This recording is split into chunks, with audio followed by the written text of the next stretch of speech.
Israeli strike in Doha. How much time, or how much of a heads up did the U.S. get, and does the president support the strike? Sure. Well, I have a statement to read for all of you with respect to the Israeli strike in Doha, and here it is. This morning, the Trump administration was notified by the United States military that as Israel was attacking Hamas, which very unfortunately was located in a section of Doha, the capital of Qatar.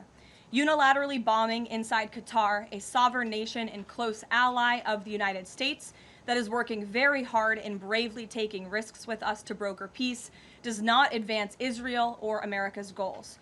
However, eliminating Hamas, who have profited off the misery of those living in Gaza, is a worthy goal. President Trump immediately directed Special Envoy Witkoff to inform the Qataris of the impending attack, which he did. The president views Qatar as a strong ally and friend of the United States and feels very badly about the location of this attack. President Trump wants all of the hostages in Gaza and the bodies of the dead released, and this war to end now. President Trump also spoke to Prime Minister Netanyahu after the attack. The Prime Minister told President Trump that he wants to make peace, and quickly. President Trump believes this unfortunate incident could serve as an opportunity for peace. The president also spoke to the Emir and Prime Minister of Qatar and thanked them for their support and friendship to our country. He assured them that such a thing will not happen again on their soil. And to be clear, the president disagrees with the location of the strike and that he passed that along to Prime Minister Netanyahu. The president just confirmed that in the statement that I just read to you, which I spoke with him about before coming out here. Jackie. Thank you, Caroline. So is the president upset with Netanyahu now?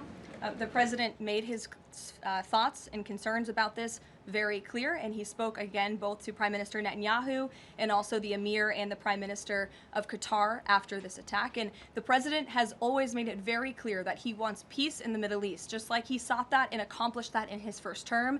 He expects all of our allies and friends in the region, that includes both Qatar and Israel, to seek peace as well. And he wants to see that happen, and he's working with all of our allies in the region to get that done. Are there any consequences, so to speak, for Netanyahu doing this, as it sounds, against the president's wishes, or at least his belief that it was appropriate?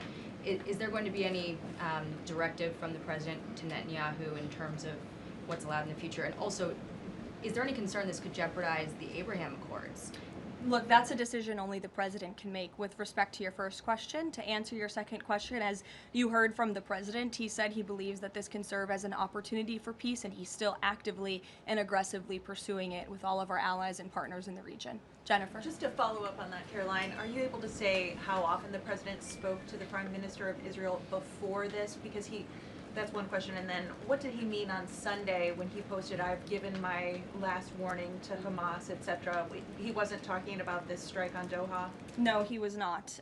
As I told you, the Trump administration was notified by the United States military that Israel was attacking Hamas, and the president spoke to the Prime Minister after the attack, as well as, again, the Emir and the Prime Minister of Qatar. And I know Secretary Rubio and Special Envoy Witkoff were present for that call with the Qataris as well.